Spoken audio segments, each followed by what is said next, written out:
Deregulation. She was the keynote speaker at an event hosted by the Coalition for Sensible Safeguards.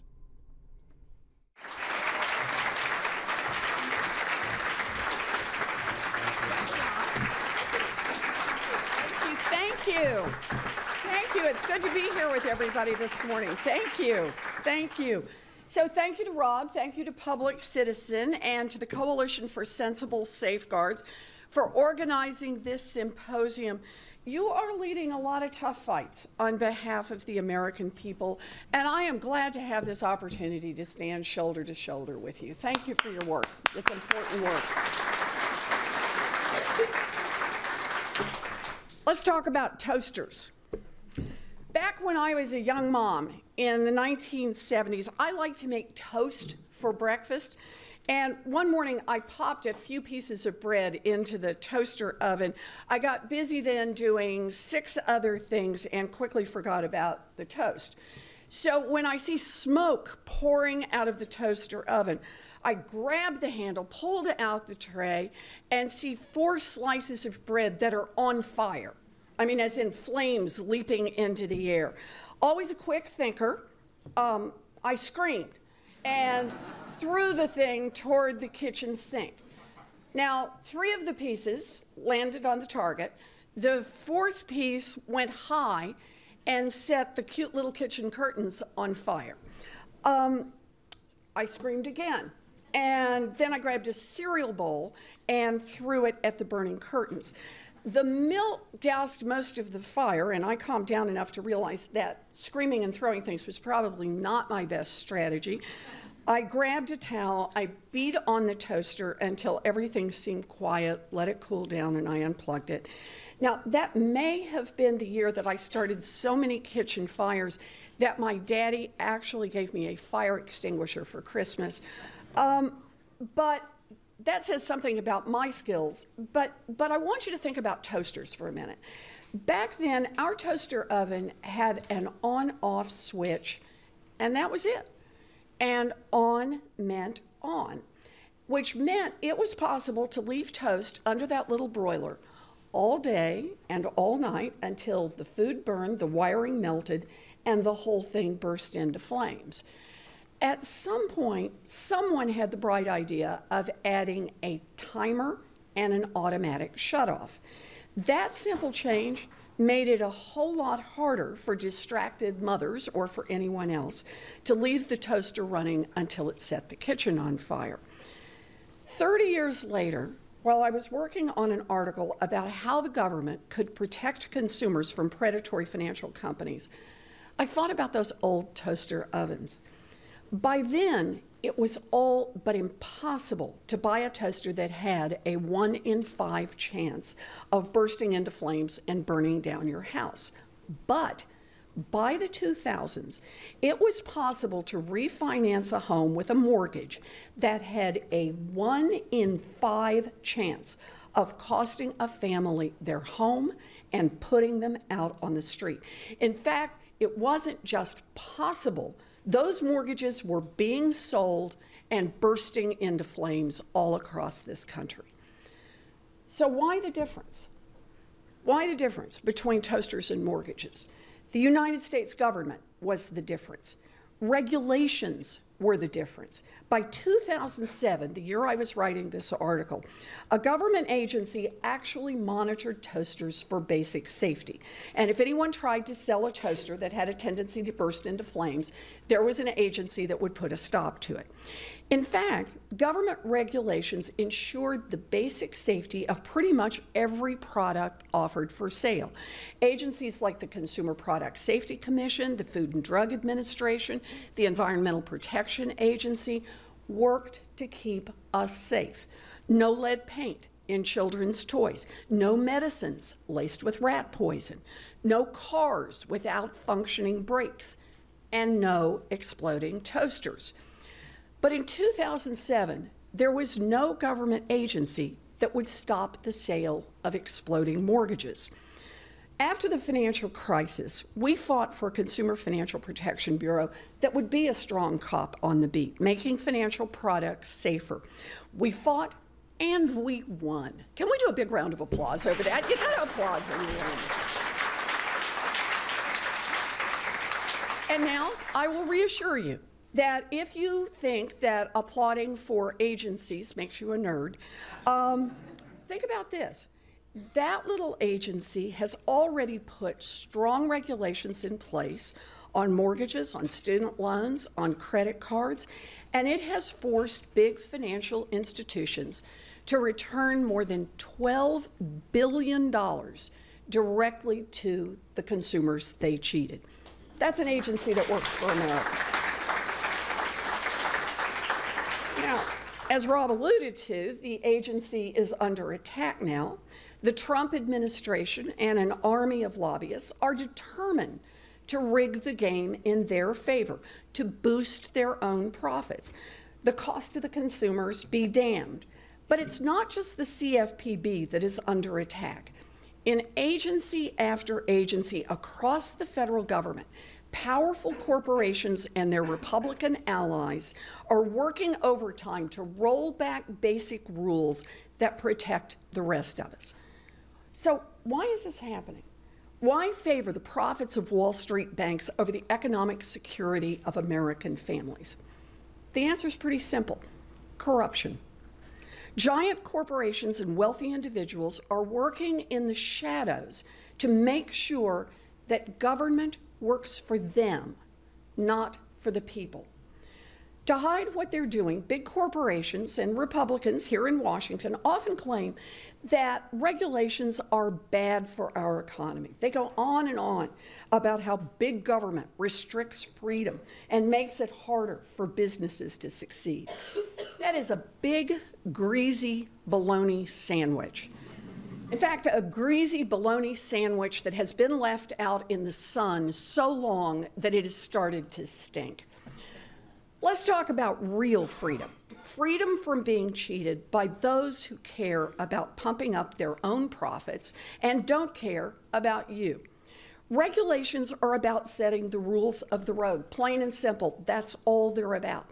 Done right, strong, clear regulations protect the freedom of every American. How free would you be if companies were allowed to lie to you about their businesses in order to trick you into investing your life savings in their stock? How free would you be if no one had to wash their hands before they handled your hamburger? How free would you be if companies could pass off little white pills as antibiotics, even if they weren't? Don't tell me that all rules do is restrict freedom. Good rules empower people to live, work, and do business freely and safely.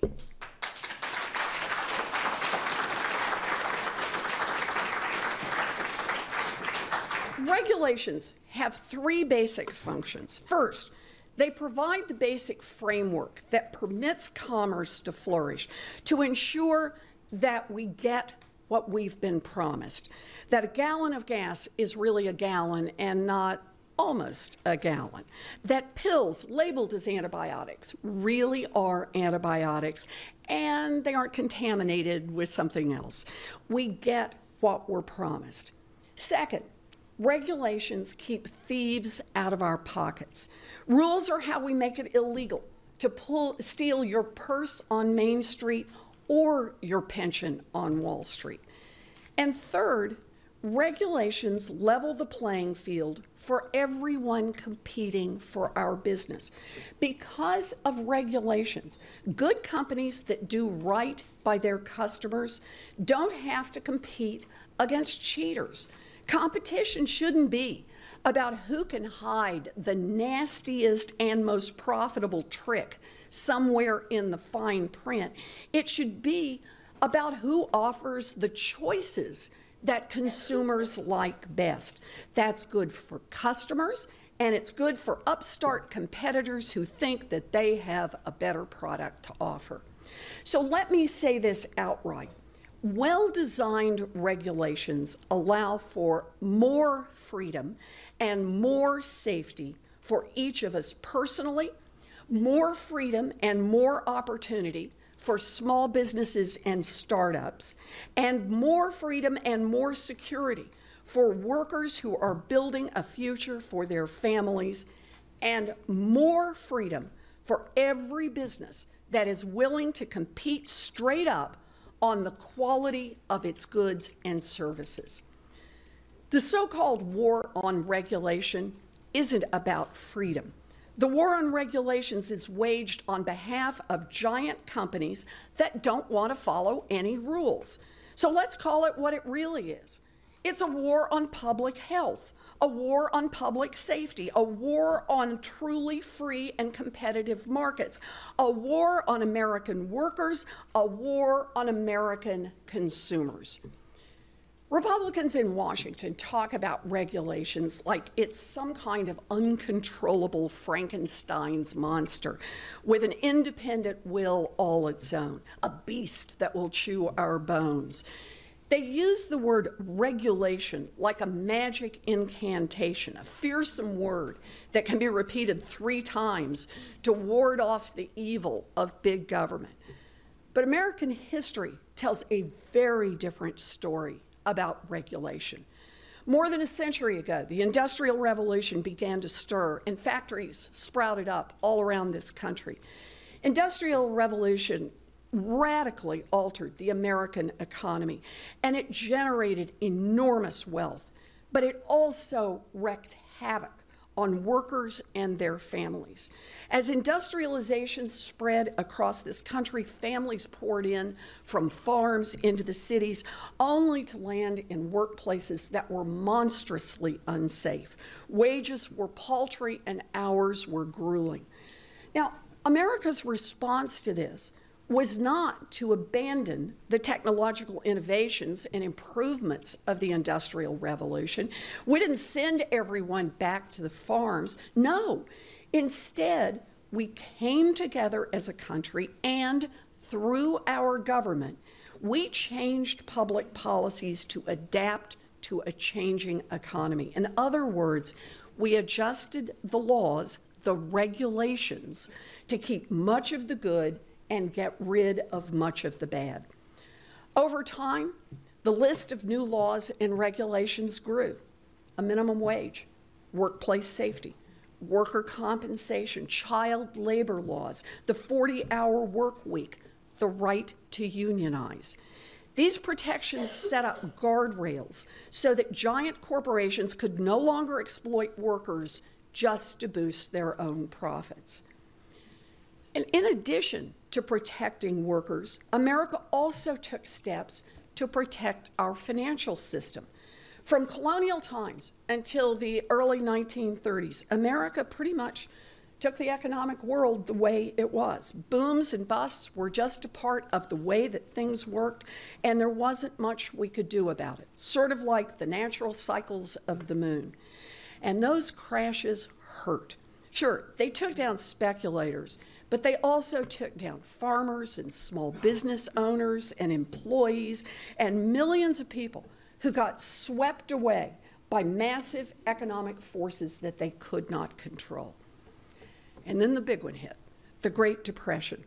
Unemployment skyrocketed, peaking at more than 20%. Breadlines swelled across the country. Frightening rumors caused Americans to rush to empty their bank accounts, triggering even more crises.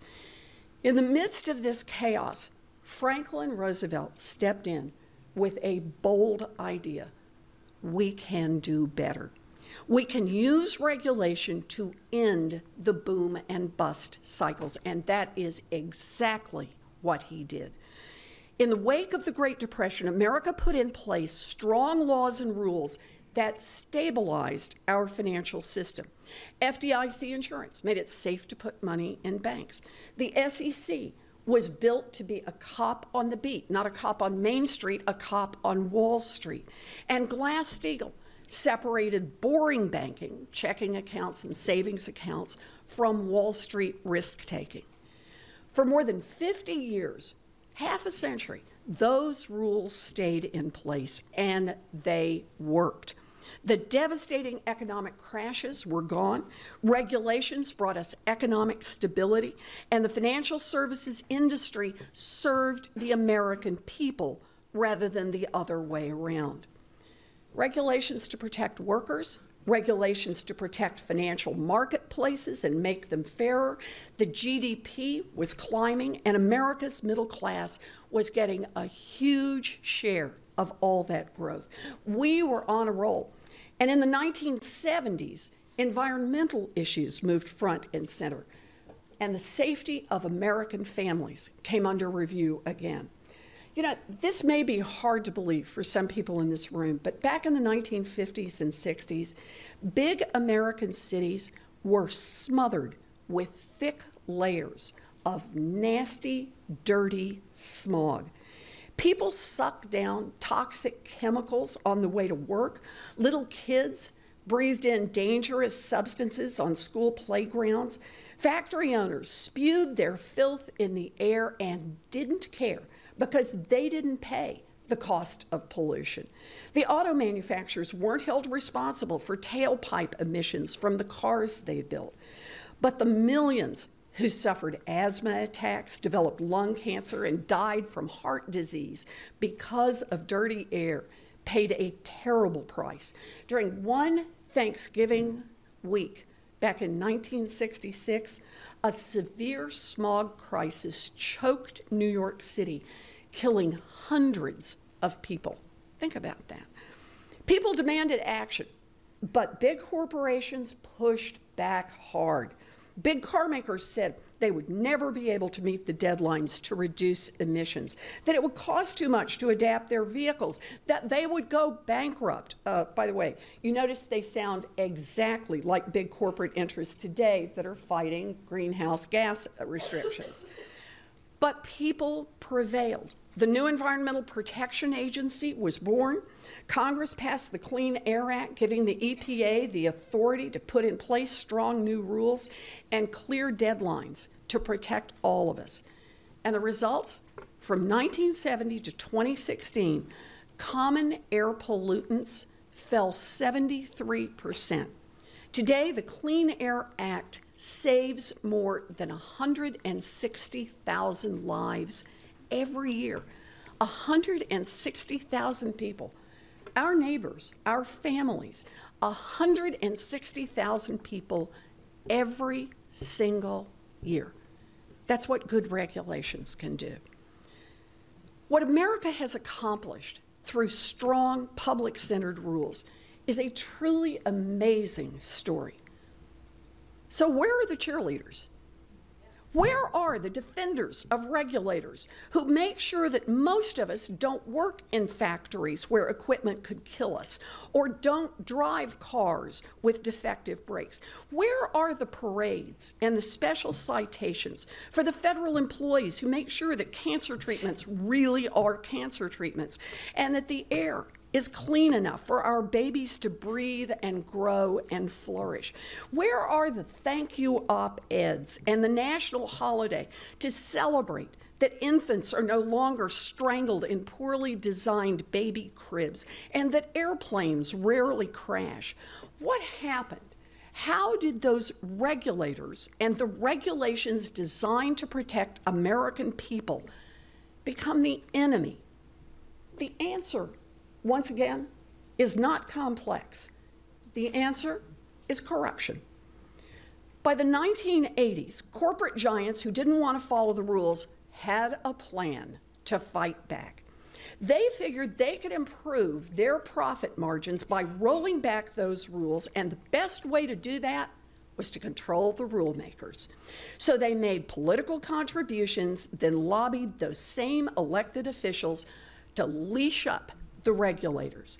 It was called deregulation, but that was just code for let the rich guys do whatever they want. Let them die, let them cheat, let them steal, and if anyone asks, pretend that it was a good thing.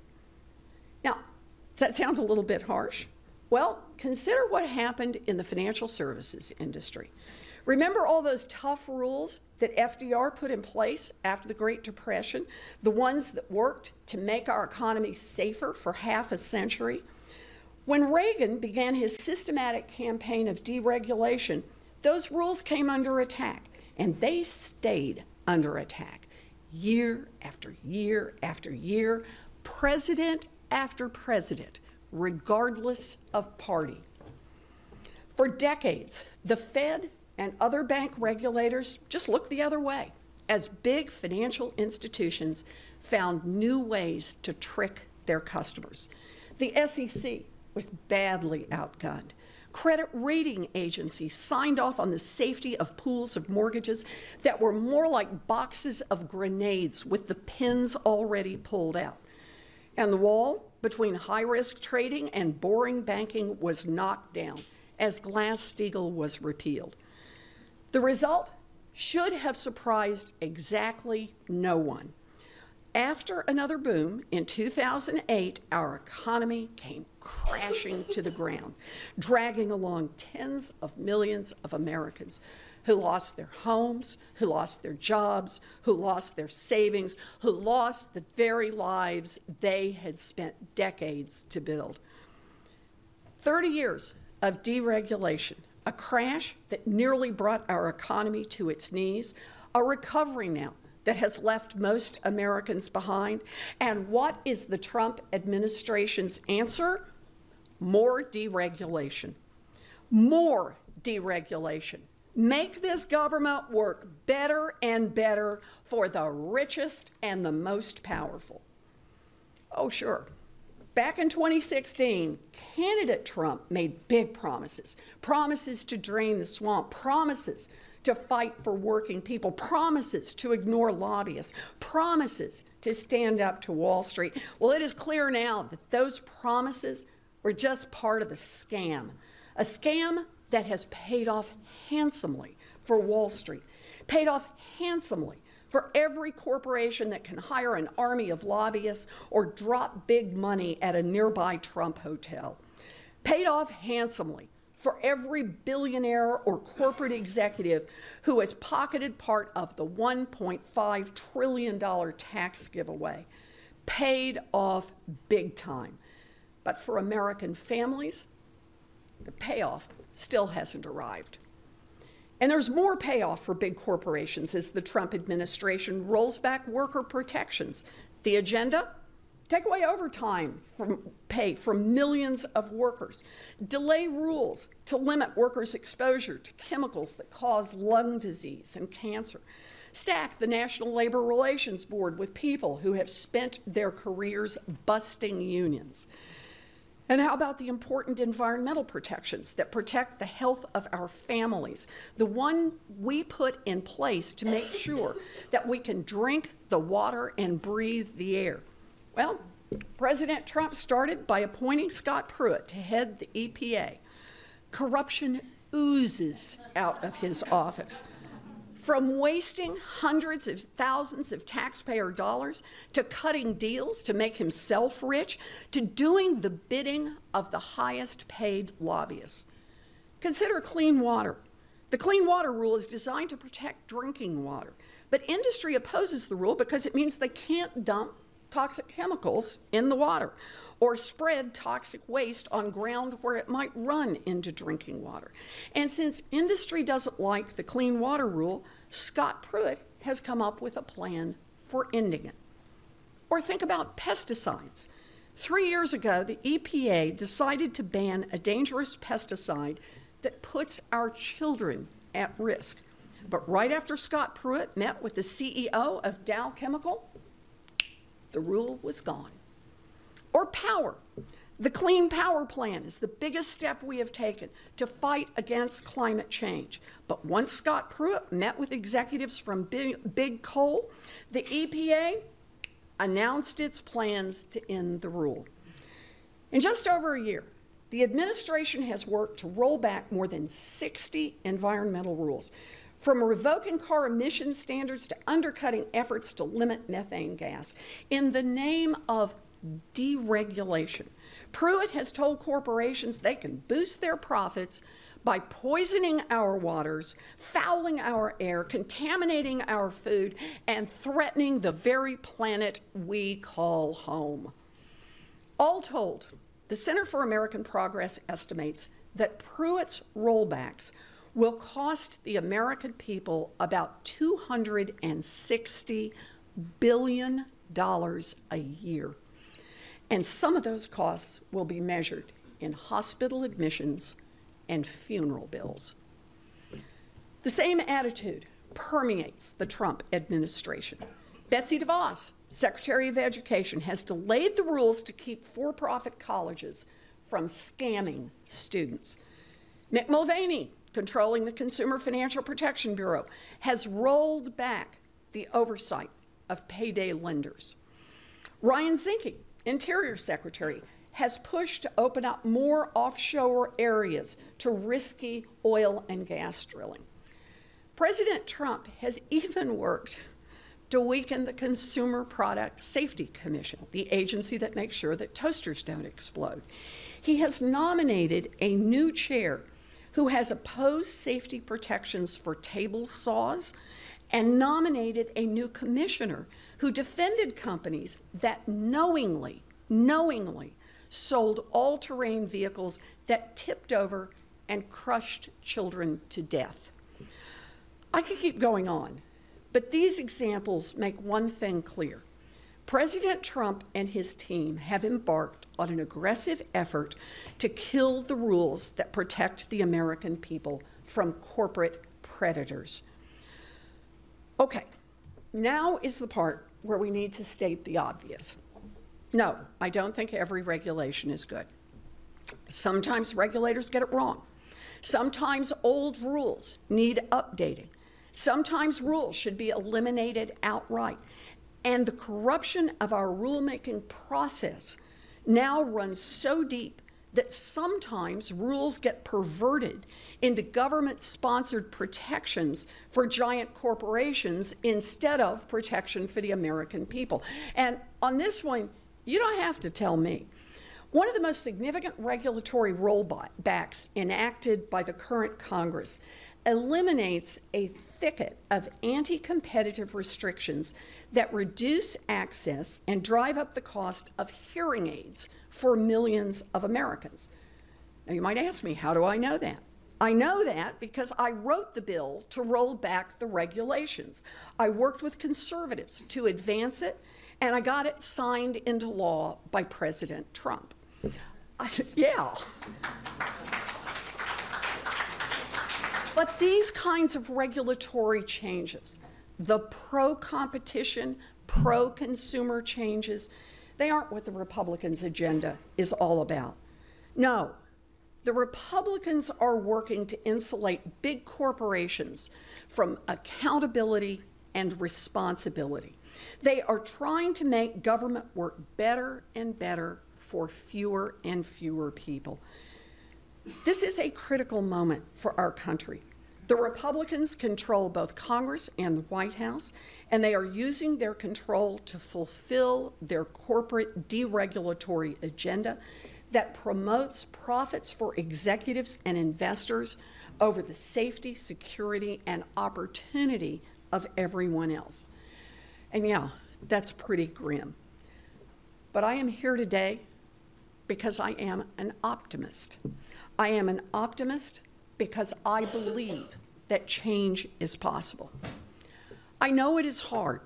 Ending the war against America's families will take us a lot of fights on a lot of fronts. We can't win until we pry our government free from the grip of the rich and the powerful. And that's why, in the coming weeks, I will introduce sweeping anti-corruption legislation to clean up corporate money sloshing around Washington and make it possible for our elected government to actually work for the American people again. My plan will padlock the revolving door between government and industry. It will eliminate the ability of government decision makers to enrich themselves through their government service. It will empower federal agencies to pass strong regulations that benefit the public by ending corporate capture of the regulatory process. Ending this war on public safety and competitive markets will also require standing up and making the case loud and clear. Strong government rules matter. We cannot, we must not accept a government that works only for the privileged few. Government remains the best tool we have to create a level playing field so everyone, white, brown, black, young, old, everyone gets a turn. Government is the best tool we have to make sure that everyone, male, female, rich, poor, everyone who pitches in gets a shot at success. Government matters, and we cannot be afraid to say so. Change is coming. When we send a message that corporate profits and powerful interests cannot overpower the health, safety, and economic well-being of hardworking families, we fire a warning shot. This is our time, our responsibility, our chance to build a country where government works not just for the rich and powerful, but government that works for the people. That's what this is about. Thank you all.